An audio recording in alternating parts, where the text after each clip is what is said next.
All right, so good morning and welcome to the Story of Life, the day after Christmas edition. Boy, oh boy, I am currently staying with my parents. I'm on vacation for about 9 days, and I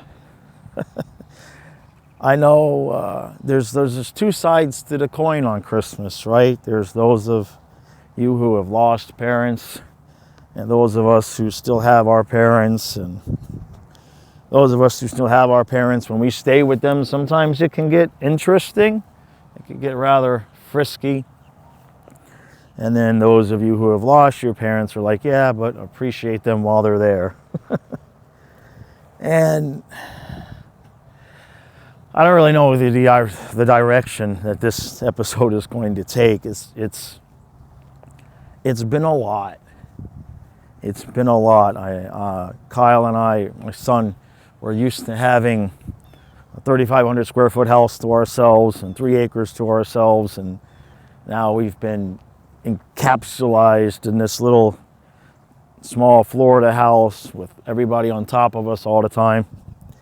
And we go and hide in our rooms a lot, but you gotta commingle with everybody, right?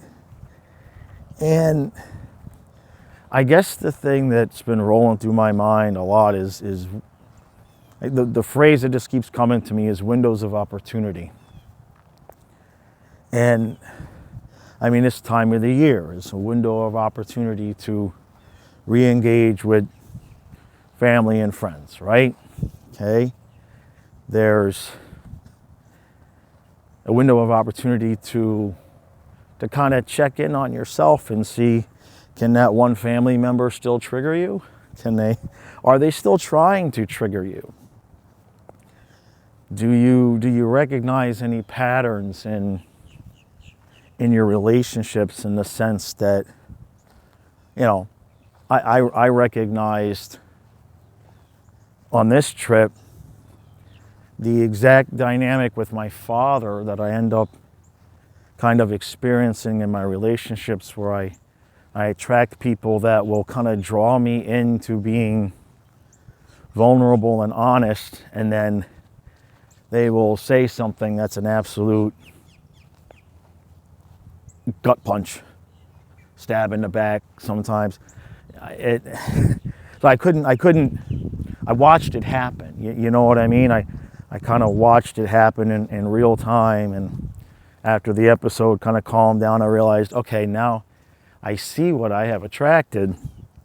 It's very, very interesting just to try to sort out why I would attract that type of energy that has been so difficult for me to deal with over the course of my life, And of course, there is the window of opportunity we all have the relationships that have gone bad, friendships, relationships, connections. We all have those things that have gone bad, and you wonder, is that person going to take the window of opportunity to reach out and maybe say, hey, let's fix this. Sometimes it happens, sometimes it doesn't. I know for me over the last week, it's been a little bit more than the last week, but kind of coming home and getting confirmation of certain things. I'm walking around a park right now that I used to take my first set of dogs to. And when I lived here before, the park would almost always be, empty or close to empty. And it is not that way anymore. Things have progressed and things have changed. The park's still nice. They've expanded it. There's plenty of room. But, you could come on a weekend and see 5 cars, and now, I know it's a holiday, but it's been packed. My parents say that's just how it is now. So any thoughts I had of moving back to Florida, those got nixed in about my first 5 hours here. That's cool. You start to, when you're around the people that you've really known your whole life. I've been with my brother Gene, with my parents, my sister, when you're around the people that you've known your whole life, it kind of shows you not just your triggers or whatever, but it kind of can give you a glimpse into, maybe how and why you develop some of the things that you developed over the course of your life. You know what I mean? Like, oh, okay, I see that this person did this or this person said that. There was a story last night that my dad was telling, and we've noticed this before. Like, he never hardly ever talks to me and my sister at the same time. And what we've noticed over the years is that the stories he tells my sister are completely different than the stories he tells me. And then when he gets with both of us, there'll always be a conflict where one party or the other is saying, that's not what you told me, although that's not what you've said. That's been a completely different story. And what's interesting about it is that me and my sister can be sitting there saying, you told us a different story, you told us each a different story, and he'll just completely deny it like it never happened. But I have attracted people like that in my life as well, where, they kind of want to tell me a version of events.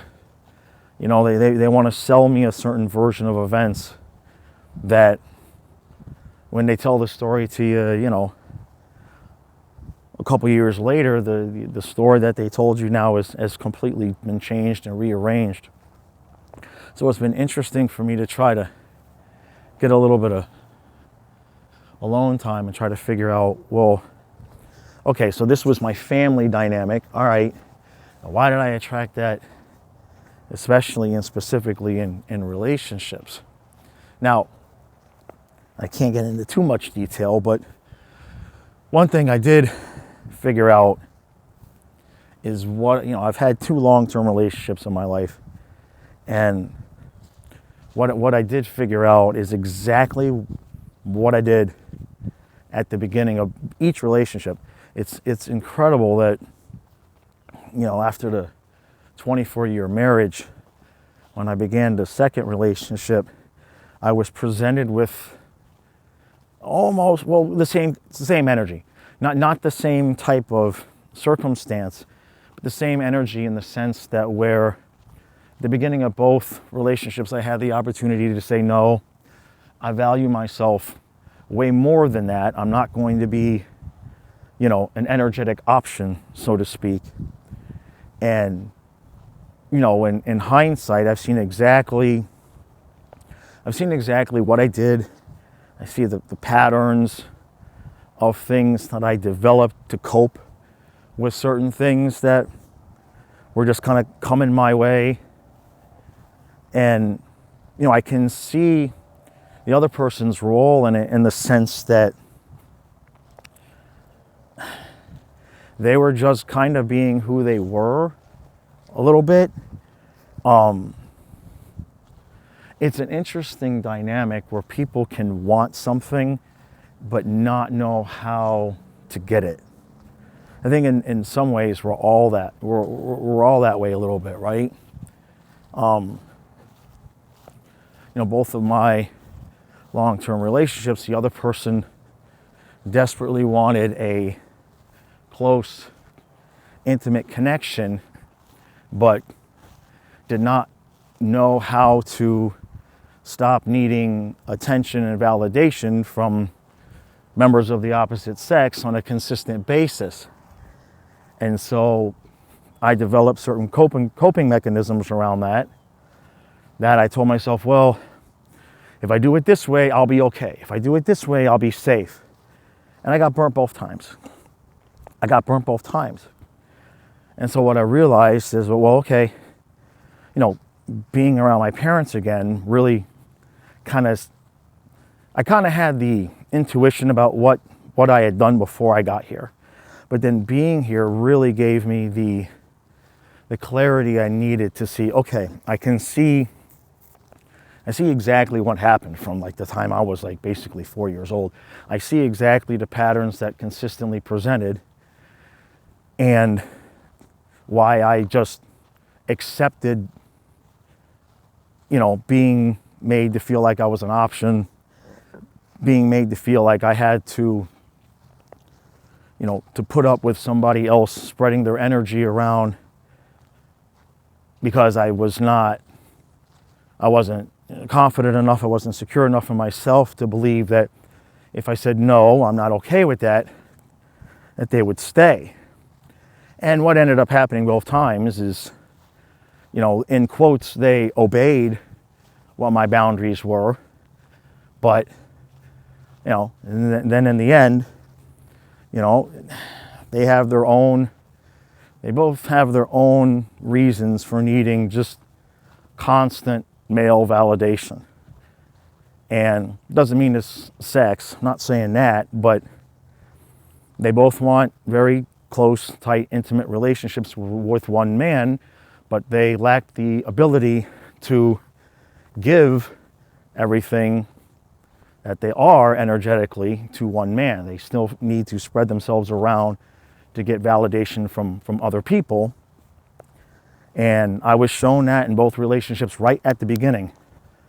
And both times I just said, well, I can tolerate this, I can take this. And I developed coping mechanisms that did do damage to the relationship, because I should have just set my boundaries at the beginning. But even then, when you even go further with that, in a generic relationship, not just with me, but if you have to tell somebody how to treat you, they're not for you. If they can't look at who you are and say, this is the only person I want to be around, this is the only person that I want to share my life with and share my energy with.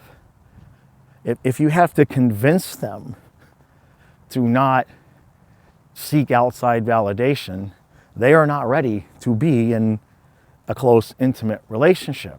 They may want it, but they don't know how to get it because they're afraid of putting all their eggs into one energetic basket and then getting rejected. And in the end, what ends up happening, is they end up losing the person anyway, because they create the circumstances that facilitate what they were afraid was going to happen in the first place. And so being here at home has really just, it's given me a big flashing neon sign of a couple things in terms of, how to say no. How to say no. How to say, no, I'm not going to do that. That's not okay. This is not okay.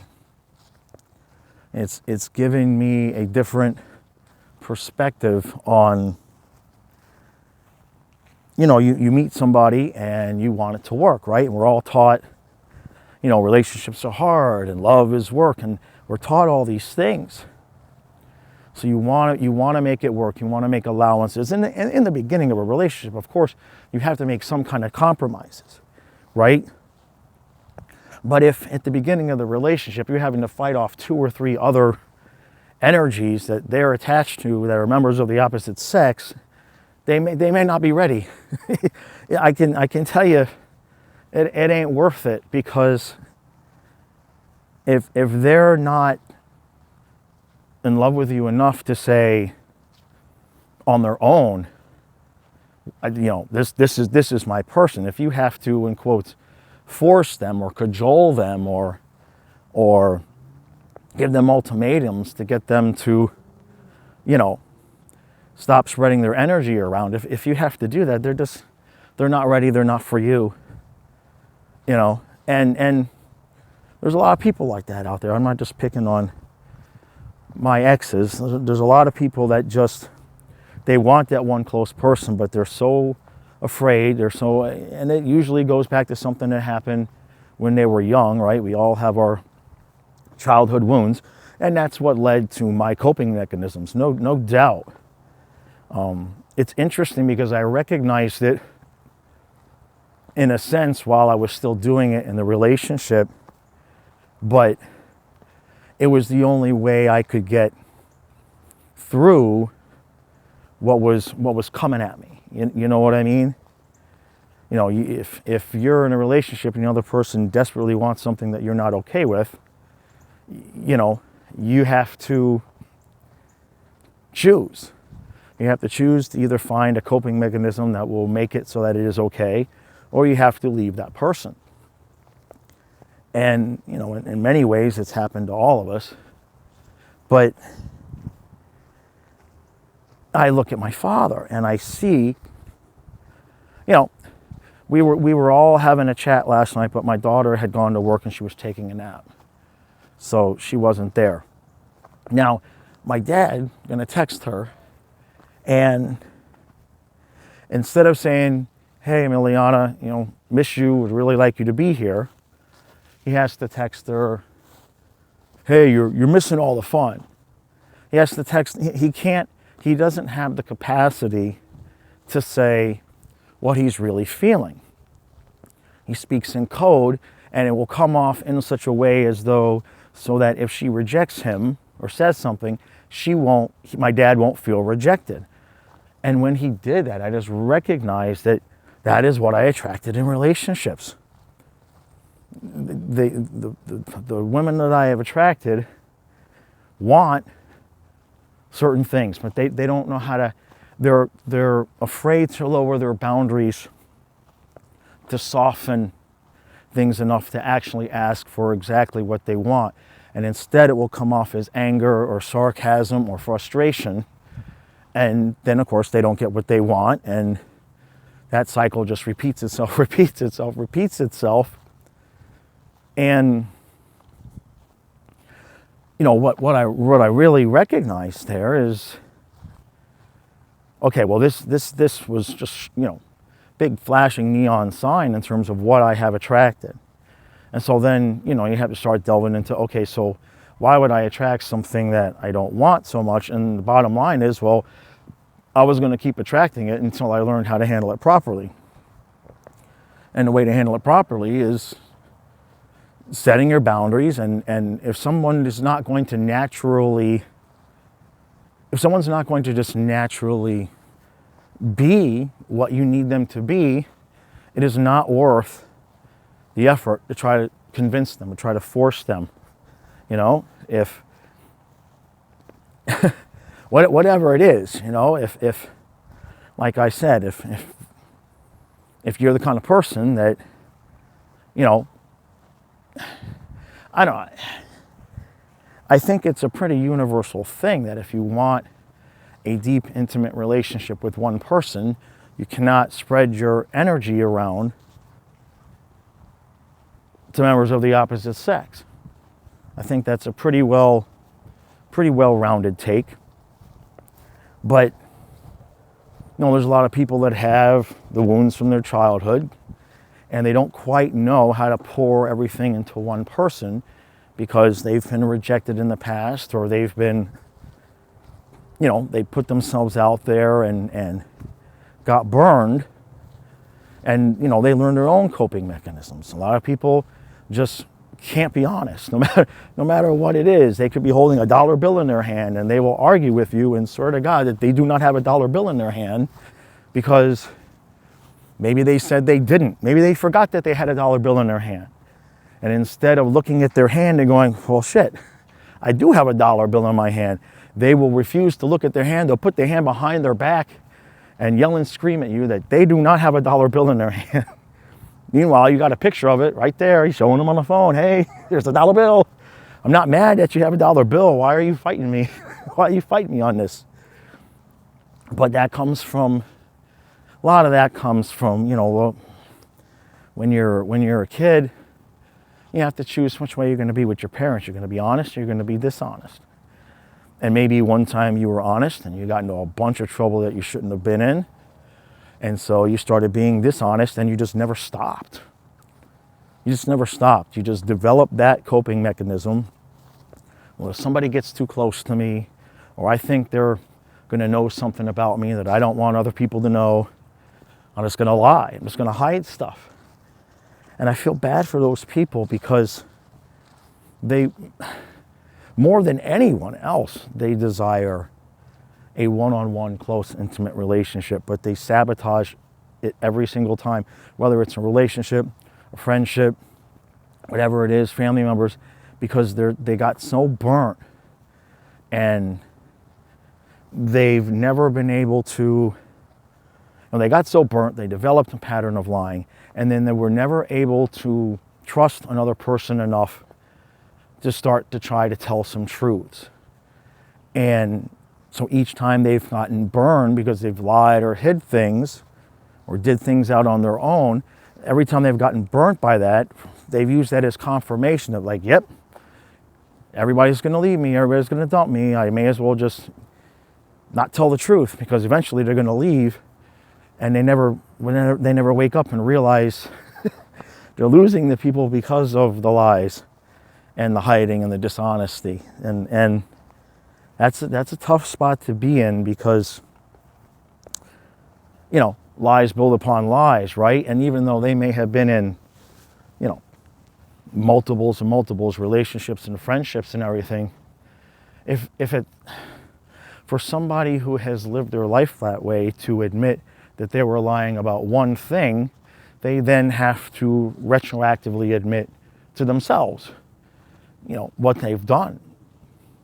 And in many ways, it can become like politics. You know, we've all been one way politically, and then turned around and gone, oh, wait a minute, and all of a sudden you realize you don't agree with everything that party is saying. But it can be very, very difficult to get that first thing through, to get you to say, oh, wait a minute, that doesn't seem true. You don't want to admit the one thing doesn't seem true, because then you have to question everything else. And so people end up doing that to themselves, where they just feel more comfortable, you know, being dishonest, hiding things. They couch it, they mask it as independence, but it's really just fear of being hurt, fear of abandonment, fear of being rejected. And it's unfortunate, because you lose good people that way. If you know, you can't tell somebody that you can't be the one saying you can trust me and then knowingly be not the person that is trustworthy. It can't feel good inside, and it all adds up.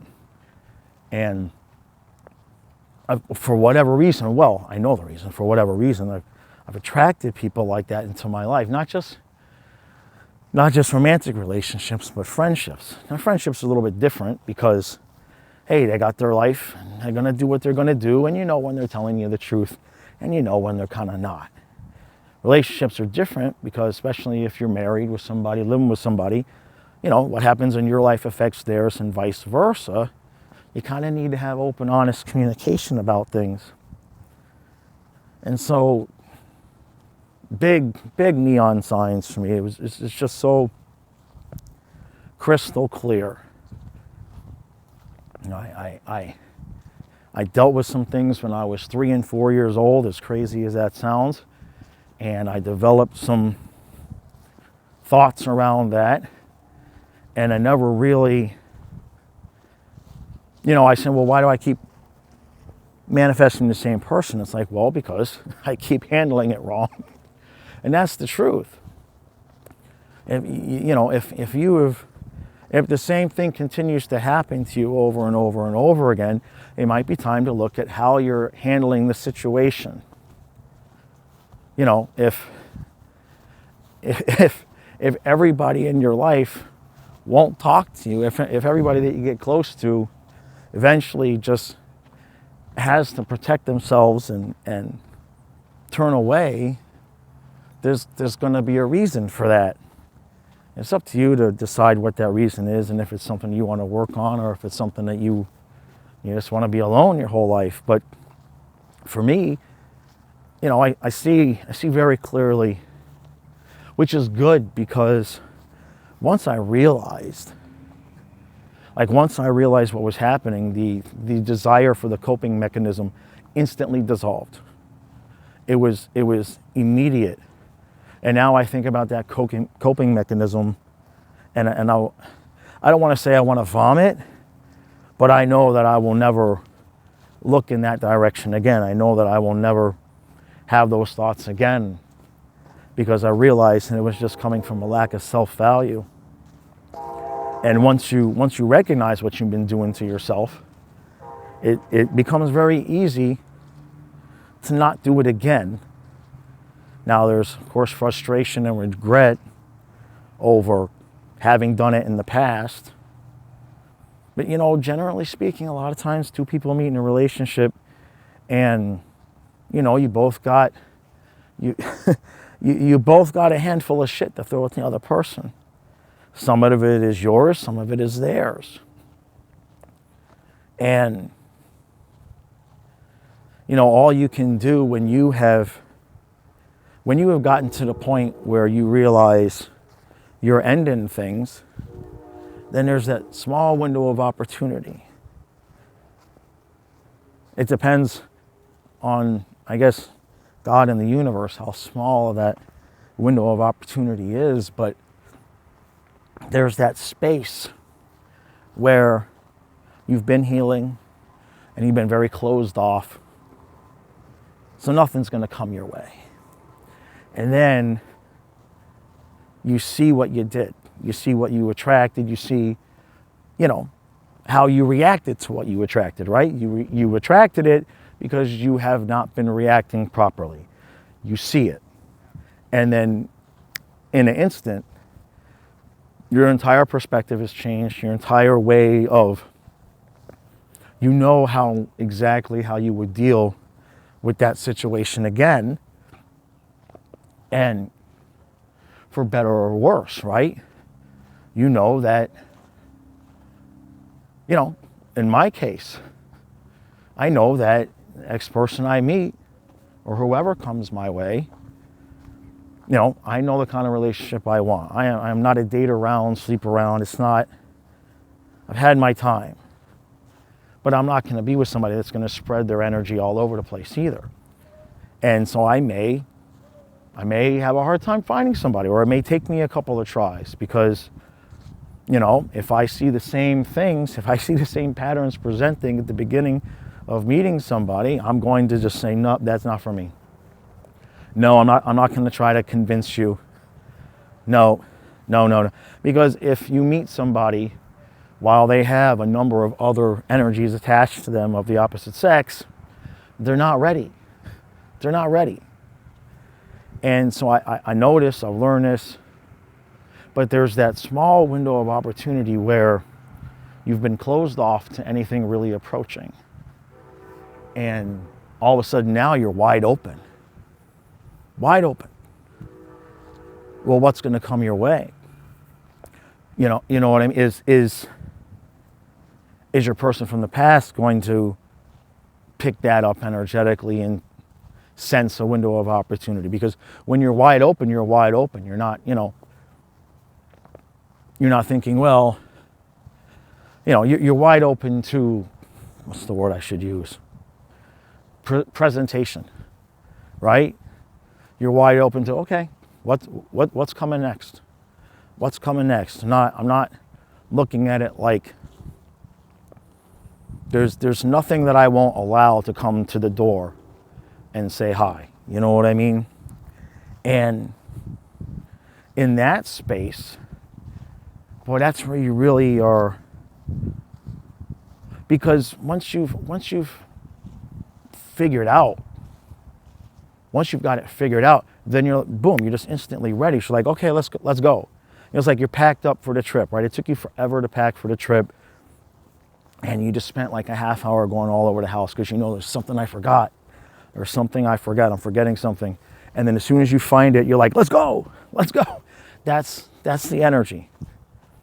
But there's that small window of opportunity where, you know, maybe you'll hear somebody out if they've grown enough, you know, or are you just going to attract an entirely new energy that's completely ready for you? And so circling back to being, you know, at my parents' house, you know, there's the things that annoy you and the things that you know that they're just doing out of love. My mom, bless her heart, it took her a few days to realize that I was capable of walking out of the bedroom with the dish and going and washing it myself. She didn't have to get up and come show me where the soap was. I got it, Mom. I love you. I got it. Took her a few days to realize that. Took my dad a few days to realize that he wasn't going to be able to trigger me the way he used to be able to trigger me, and that I wasn't going to take anything at all. And that settled down. So it's been a good learning experience of setting my boundaries and just letting them decide, are they going to cooperate or not? Is this something that they can work with or not? And that's not something I did at the beginning of either relationship. I tried. And like I said, both relationships, in quotations, the word was used, obeyed what I wanted, but it wasn't out of it naturally being what they wanted to do. Both times, I'm not saying they wanted to have their cake and eat it too, because that's a bit extreme, but they wanted to make sure that if, a day went by where they didn't feel like they got the appropriate attention from me, that there would be, another male energy there to kind of give them a thumbs up. And I'm not okay with that. And I never have been okay with that, never will be okay with that. And I let that slide. I convinced myself that I was, and I found ways to handle it, and now I realize, it's weird because I knew the ways I was handling it was toxic, but at the same point, it was like, well, it's this or that. It's this or that. And now I realize the third option. The third option is don't be with people that don't value enough, period. Don't be with people that don't value you enough. That's really the biggest lesson. And I'm not talking about words, because words don't mean jack diddly squat. It's actions. It's actions. And everybody has their different ways of trying to show, right?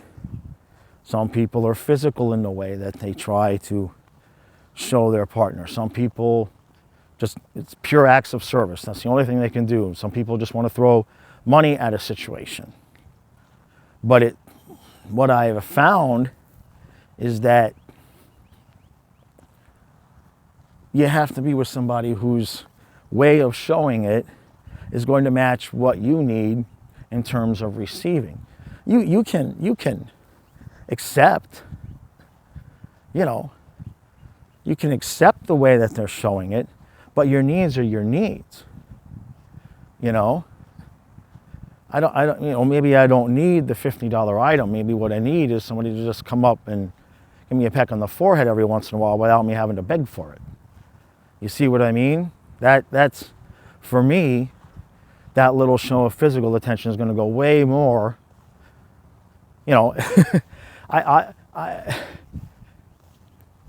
me the peck on the forehead, or give me the energy to make my own $50 to buy my own $50 item. You see what I'm saying? But you have to find the right, too many times at the beginning of relationships, we all do it. You try to mold yourself to fit what they have to give. And they try to mold themselves in the same way. And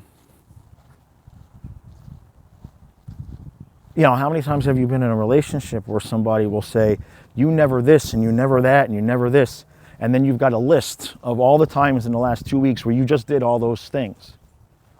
They're not receiving it. They're not receiving it. And that can be because it's not being delivered in the way that they want.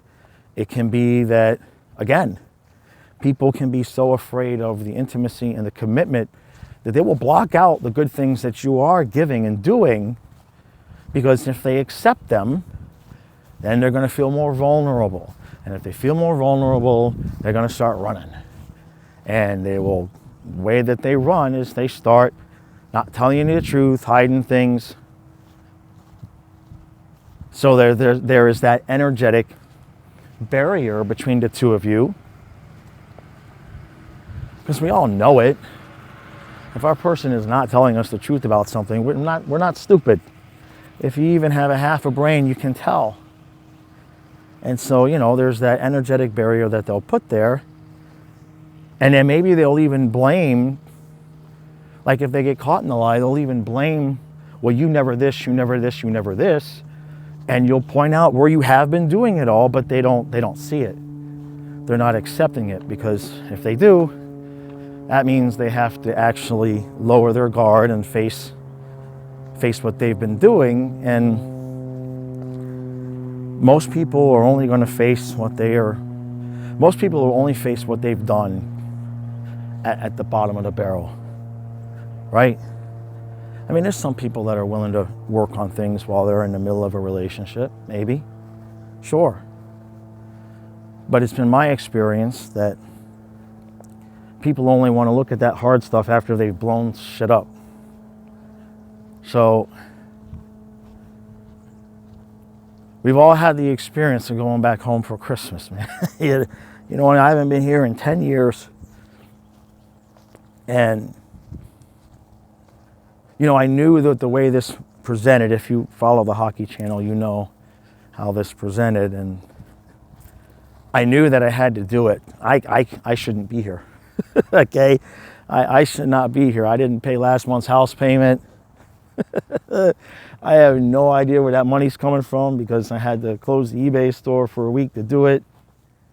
I should not be here. I should be at home working. But I knew I had to do this. I knew I had to do this. And it's been some hard stuff, but it's been good.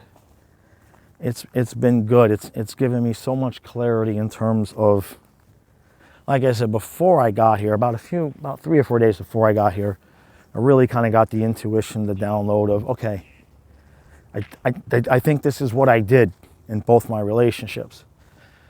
And then coming here just really solidified it. And, I went and I met people, and it was great meeting everybody from my hockey channel, and it was an enlightening experience in terms of seeing how people were reacting to me when I juxtaposed it versus how I had been reacted to in relationship for the last several years.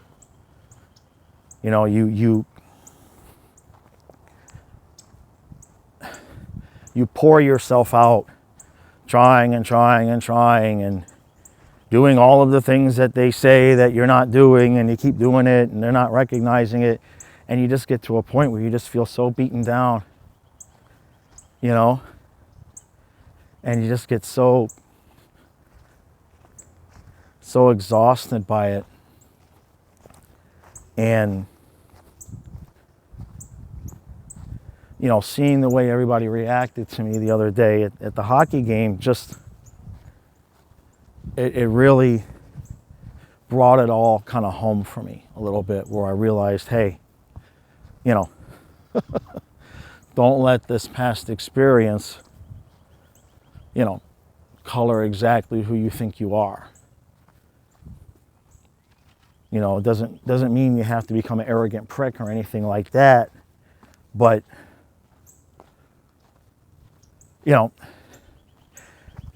I couldn't remember the last time somebody had said that they appreciated something I did for them, other than Kyle. People on the hockey channel have said that, but in terms of like meeting somebody face to face and them saying, hey, thank you for doing this. Thank you. You're doing a great job. Thank you for doing this. I can't remember the last time in relationship that I was given any kind of positive, any kind of positive. I'm talking years. And so taking this trip has given that kind of back to me. It made me realize, okay, there's some things I don't need to accept.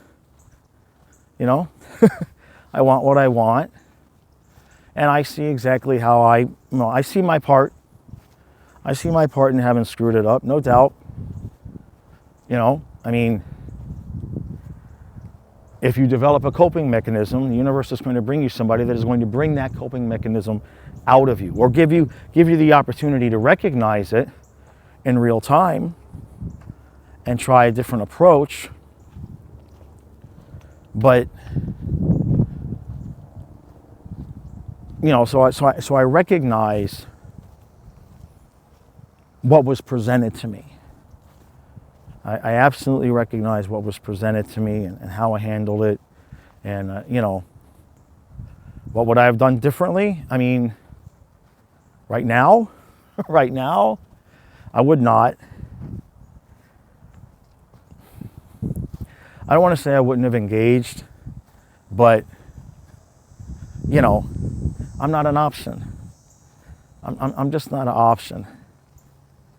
And I allowed myself to be made to feel that, not everything is about sex in a relationship. And what I mean is that there's, some people think the only infidelity is if they actually have physical sex with another person. But it's interesting. I've made a video about this on this channel, especially when it comes to male-female dynamics.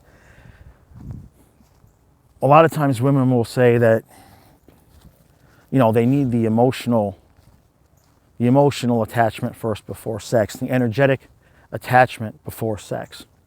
And that's all fine. But then, and it's been my experience that in relationship, there are some women that still want to be free to have energetic and emotional connections with members of the opposite sex while you're in a relationship with me, justifying it by saying, oh, it's not like I'm having sex with them. It's like, well, you already told me that sex is not the big thing for you, right? A lot of women will say it's not about the sex, it's about the energetic attachment.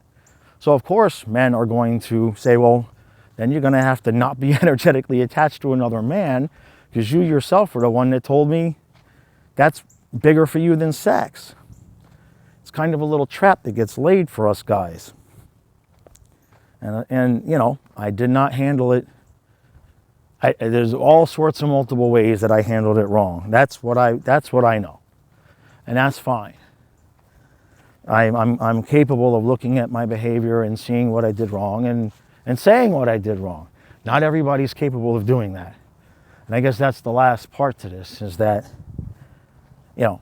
if you are someone who has the emotional capacity to easily take accountability, you must be with somebody who also has the emotional capacity to easily take accountability. Because the alternative is you are going to be vulnerable and lay your feelings and trials and errors. You're going to just lay it all out there on the table. And instead of reciprocating, the other person's just going to want to pick apart what you're doing and not look at what they're doing. And then if you call them out on what they're doing, they will blame you. They will say, well, I'm only doing this because this, that, and the other thing that you're doing. So fix you and I'll be fine. But they never become fine because they never take accountability. So there's always some behavior that you've exhibited that they can blame their actions on. So find your match. Don't accept less. If somebody that wasn't a match grows and learns and can evolve, window of opportunity, right? But for the most part, people are going to repeat their patterns until they've had enough. And even when they learn their lesson, if they learn their lesson, maybe they don't have the ability to speak about it. Maybe they don't have the ability to admit it to anybody. I've seen that too. But going home was good. It was bad. It was good. It was everything that I needed it to be. Everything I needed it to be. All right, that's going to do it for today. And Kyle and I we got to leave for the airport tomorrow at like 4 in the morning. That's great. All right, I'll see you next time.